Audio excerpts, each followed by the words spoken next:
देखिए, आप जो सब्जी खा रहे हैं हो सकता है कि वो आपको कैंसर जैसी बीमारी दे रही हो। इसलिए हम कल से लगातार आपको ये बता रहे हैं कि जो खबर हम दिखा रहे हैं वो आप ध्यान से देखिए। सिर्फ देखिए नहीं, समझिए और सबके साथ शेयर भी कीजिए, अपने पड़ोसियों के साथ, दोस्तों के साथ, परिवार वालों के साथ। ये खबर आपकी सेहत से जुड़ी हुई है। दिल्ली और उसके आसपास के शहरों में रहते हैं आप और यमुना के पानी में उगाई जाने वाली सब्जियां खाते हैं तो आपकी थाली में सब्जी नहीं, कैंसर की बीमारी परोसी जा रही है।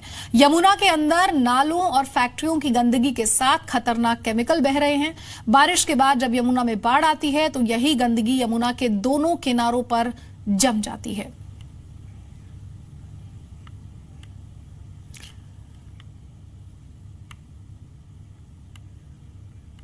तो ये बीमारी जो है, ये सब्जी जो आप खा रहे हैं, इससे कैंसर जैसी भयानक बीमारी भी हो सकती है।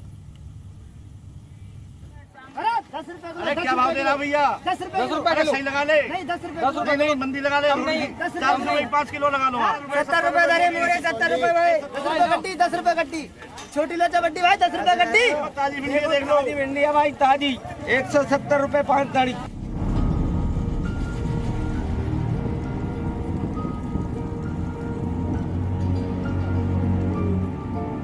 पिछले महीने हमने आपको प्रदूषित यमुना की कुछ ऐसी तस्वीरें दिखाई थी। हमने आपको बताया था कि कैसे सिर्फ 3 फीट की गहराई में यह यमुना एक काले नाले में बदल जाती है।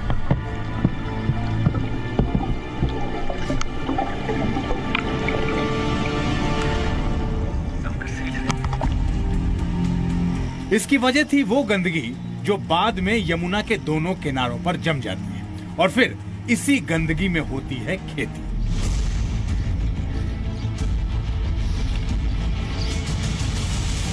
लेकिन इस गंदी मिट्टी में उगाई गई सब्जियां खाने लायक होती हैं। इस सब्जियों को हम जो खाते हैं तो एक तरीके से वो पैथोजेनिक सब्जियां हैं। कैंसर की बीमारियां हम बहुत सारे ऐसी ही सब्जियों के उगने के कारण हम देखते भी हैं, क्योंकि वो जो भी पानी खींचते हैं एक तरीके से वो केमिकल वाटर होता है आपका, और आपके शरीर में उतना ही केमिकल जाता है जो ऑब्वियसली हमारे लिए हानिकारक है। हमने ये सोचा कि क्यों ना इन सब्जियों की हकीकत आपके सामने लाई जाए और जिस मिट्टी में ये सब्जियां उगाई जा रही हैं उसे भी टेस्ट किया जाए। हमने इन सब्जियों और इस मिट्टी का टेस्ट करवाने का फैसला किया।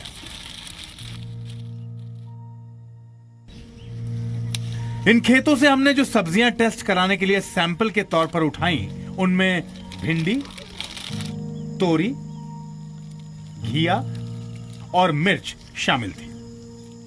इन सभी सैंपल्स के साथ हम एक टेस्ट लैब में पहुंचे। यह नोएडा की अथर्वा लैब है जो सरकार से मान्यता प्राप्त लैब है। इसके बाद इन सब्जियों और मिट्टी की टेस्टिंग शुरू हुई और यह बताया गया कि 1 हफ्ते में रिपोर्ट आएगी।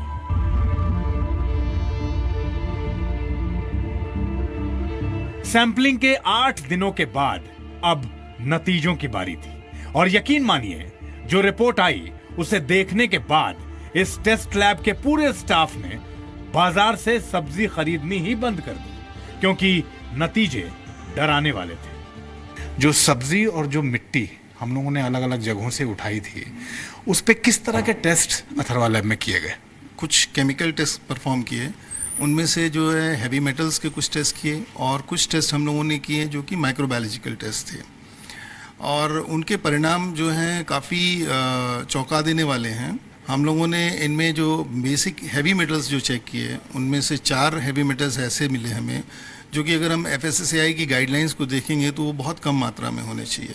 निर्धारित जो लिमिट है उससे बहुत बहुत ज़्यादा है। हमें ये तो पता चल गया था कि इन सब्जियों में जो हैवी मेटल्स थे वो सैकड़ों गुना ज्यादा थे, लेकिन आपको ये बात समझानी जरूरी थी कि इन लेड, आर्सेनिक और कैडमियम जैसे तत्वों के नुकसान क्या हैं और ये आपके शरीर को क्या नुकसान पहुंचा सकते हैं। सब्जियों के एक-एक सेल्स, एक-एक कोशिकाओं के अंदर जहर भरा हुआ है। किसको निकालेंगे, कैसे निकालेंगे? पुराने जमाने में राजा के तंत्र में, राजतंत्र जब था तो आर्सेनिक दे के स्लो डेथ की तरफ ले जाया जाता था किसी भी अपराधी को।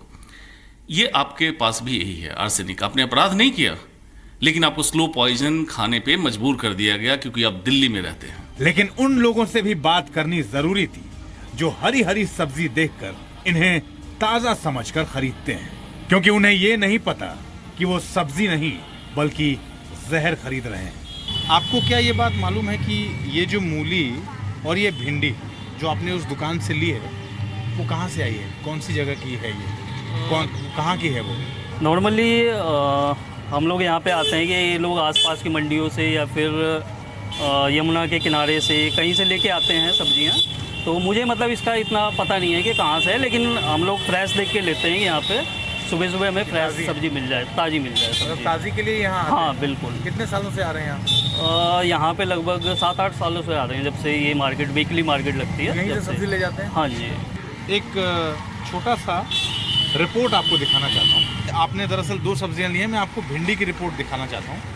ये जो भिंडी आपने खरीदी है, जैसे आप लेट देख लीजिए, पार्ट्स पर मिलियन बाई वेट, पीपीएम उसी को बोलते हैं, पार्ट्स पर मिलियन बाई वेट 0.5 होना चाहिए।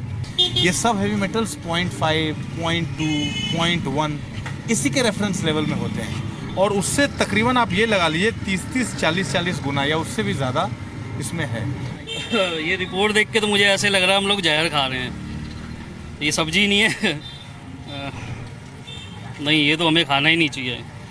जो खतरे की घंटी लगातार बज रही है उसको आप नहीं सुन पा रहे हैं, और अब मुश्किल आपके लिए शुरू हो चुकी है। इसलिए अब आपके लिए तय करना ज़रूरी है कि आखिरकार आगे करना क्या है, क्योंकि अब आप इस रिपोर्ट के बाद आपको ये पता चल गया होगा कि आप इस खतरे के कितने करीब हैं, या फिर ये खतरा आपके कितने करीब पहुंच चुका है। अमित प्रकाश, जी मीडिया, दिल्ली।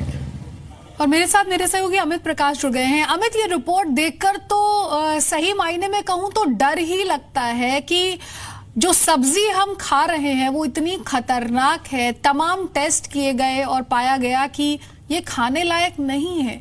क्या सरकार इस पर कोई एक्शन ले सकती है?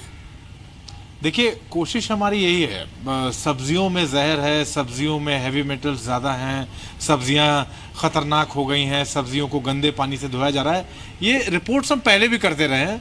हमने इससे पहले भी कैंसर यात्रा पार्ट 1 एक सीरीज़ की थी, उसमें तमाम चीज़ें दिखाई थी। इस रिपोर्ट की एक ख़ास बात बहुत संक्षेप में आपको बताना चाहता हूँ, और दर्शकों को भी। आर्सेनिक, सोचिए, आर्सेनिक, अभी डॉक्टर साहब एक इंटरव्यू में, उस इंटरव्यू में कह भी रहे थे हमारी स्टोरी में कि आर्सेनिक जब पहले राजा जब सजा देते थे किसी अपने बंदी को या दोषी को, तो उसके खाने में आर्सेनिक मिलाया जाता था हर रोज, और सजा में ये कहा जाता था कि इसको धीरे धीरे रोज इसके खाने में आर्सेनिक दो, क्योंकि इसको जो मौत मिलेगी वो शांत मौत होगी, उसमें दर्द नहीं होगा, लेकिन लगातार कई सालों तक जब इसको खाना ये खिलाया जाएगा आर्सेनिक मिला हुआ, तो ये मर जाएगा। वो सोचिए, आप 40 गुना 50 गुना ज्यादा आर्सेनिक उन सब्जियों में आप खा रहे हैं। और आप और हम जब ये बात कर रहे हैं, आप और हम जब दर्शकों तक ये बात पहुंचा रहे हैं, तब भी आज आप ये सोचिए कि आज तीनों टाइम की सब्जी दिल्ली के दिन जिन घरों में उस यमुना के किनारे की सब्जी किचन में बनी होगी, आप और उस खतरे के करीब ही पहुंच रहे हैं हर रोज। सिस्टम क्या करता है इसमें, सिस्टम कैसे हिलता है, सिस्टम को कैसे हिलाना चाहिए, सिस्टम में कोई हरकत होती है या नहीं होती, हम भी कल के बाद से यही देख रहे हैं। और हम ये जानने की कोशिश कर रहे हैं कि सरकारें, सिस्टम, व्यवस्था, डिपार्टमेंट, कंसर्न डिपार्टमेंट्स, जो लोग भी जिम्मेदार हैं इन चीज़ों के लिए, भाई यमुना के किनारे अगर वो मिट्टी जहरीली है, यमुना के किनारे का वो मिट्टी अगर उसके नीचे केमिकल है, उस पर खेती कैसे हो रही है, कैसे किसानों को आप कैसे अलाउ कर रहे हैं वहाँ खेती करने के लिए, ये तमाम अहम चीज़ें हैं जिन सवालों का जवाब तलाशना बहुत ज़रूरी है। इतने सालों से खेती हो रही है। हमारे पूरी स्टोरी में वो इंटरव्यू एक साहब दे रहे थे, कह रहे थे 7-8 साल से वो सब्जी ले रहे हैं। अब सब्जी जब आप ले रहे हैं वहां से 7-8 सालों से, तो सोचिए 7-8 साल से लगातार आप उसको खा रहे हैं, और ये आने वाले 10-15 सालों में डॉक्टर साहब ये बता भी रहे थे कि ये इतना बड़ा डिवास्टेशन और इतना बड़ा डिजास्टर होने वाला है जिसका अंदाजा अभी सरकारों और सिस्टम को नहीं है। इसलिए सबको लगता है अभी सब ठीक चल रहा है, अभी तो हमें कुछ नहीं हुआ, अभी तो हम ठीक ठाक हैं, अभी तो हमारी तबीयत खराब नहीं हो रही।